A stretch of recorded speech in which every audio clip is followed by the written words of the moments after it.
Welcome to M R stenography. अगर आप channel पे नए हैं तो चैनल को सब्सक्राइब कर लें। डिक्टेशन 5 सेकंड में शुरू होगी। स्टार्ट। सभापति महोदय, अभी 2 दिन पूर्व राज्यसभा में सदस्यों ने इस बात के लिए सरकार को दोषी ठहराया था कि वह हरिजनों की रक्षा के काम में असफल रही है। हो सकता है कि इस आरोप के पीछे कुछ सदस्यों का राजनीतिक उद्देश्य हो, किंतु इससे आरोप को बिल्कुल बेबुनियाद नहीं कहा जा सकता और उसकी उपेक्षा नहीं की जा सकती।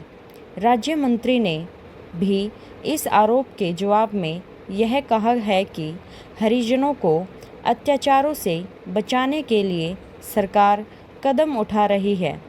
उन्होंने यह भी कहा कि जहां कहीं से अत्याचार की शिकायतें आ रही हैं, जांच पड़ताल की जाती है और अपराधियों को दंडित भी किया जाता है।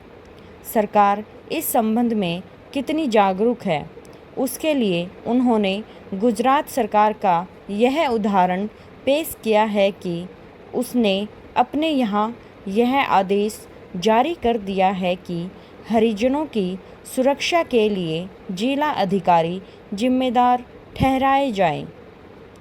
यह सब सही है कि केंद्रीय सरकार ने इस सिलसिले में आवश्यक संपर्क रखा है, किंतु यह साफ है कि हरिजनों के संरक्षण का काम पूरी सावधानी और जागरूकता से नहीं हो रहा है। केवल हाथरस का कांड ही उसका उदाहरण नहीं है। समय राज्य मंत्री ने इस प्रसंग में जो वक्तव्य राज्यसभा में रखा है, उससे भी इसकी पुष्टि होती है। राज्य मंत्री के वक्तव्य में कहा गया है कि सन 1969-70 के वर्ष में हरिजनों पर अत्याचार की विभिन्न राज्यों में 1541 घटनाएं घटी।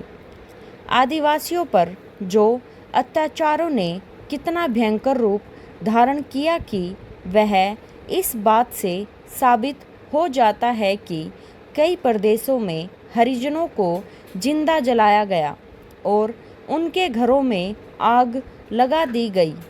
शेष मामले ऐसे हैं जिनमें या तो उनकी ज़मीनों पर कब्जा कर लिया गया था, उन्हें अन्य प्रकार से अपमानित किया गया। इनमें मारपीट, बलात्कार आदि भी शामिल हो सकते हैं। वक्तव्य में राज्यवार ब्यौरा दिया गया है और बताया गया है कि किस राज्य में कितनी घटनाएं हुई। क्या इसके बाद भी हरिजनों पर अत्याचार की सत्यता में कोई संदेह रह जाता है? वक्तव्य में यह भी बताया गया है कि सरकार ने इन मामलों के सिलसिले में क्या कदम उठाए, पर यह सब गिनाने से तब तक कोई फ़ायदा नहीं जब तक यह सिद्ध नहीं होता कि हरिजनों पर अत्याचार की घटनाएं अब कम हो रही है।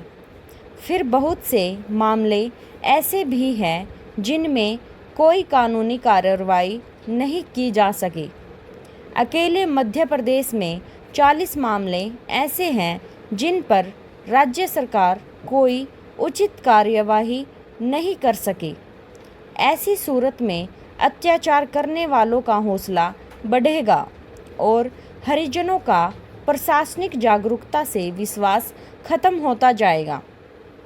हरिजनों पर अत्याचारों को रोकने के लिए कानून हो सकते हैं, परंतु इन अत्याचारों से यह स्पष्ट है कि एक तो उन कानूनों की बहुत परवाह नहीं की जाती और दूसरे पुलिस एवं प्रशासन दोनों उन पर अमल करवाने के लिए बहुत सतर्क नहीं हैं। पुलिस के संबंध में तो यह आरोप लगाया गया है कि किन्हीं मामलों में पुलिस की मिलीभगत से अत्याचार हुए हैं। कुछ भी हो, यह बहुत चिंता की बात है और इसे रोकने के लिए तुरंत जोरदार कदम उठाए जाने की ज़रूरत है। यह सही है कि केवल कानूनों के जरिए हरिजनों के साथ भेदभाव एवं अत्याचार को नहीं रोका जा सकता। उसके लिए समाज में एक आवश्यक चेतना पैदा करने की ज़रूरत है। लोग यह समझे कि हरिजनों के अंदर भी वही खून है जो उसके अंदर है।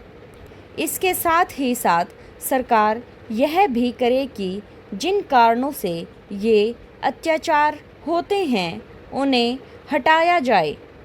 इस सिलसिले में यह सुझाव भी कम विचारणीय नहीं है कि जिन क्षेत्रों में हरिजनों पर अत्याचार हो वहाँ के समस्त लोगों पर दंडात्मक कर लगाया जाए। इससे निश्चय ही अत्याचार करने वालों पर अंकुश लगेगा। स्टॉप।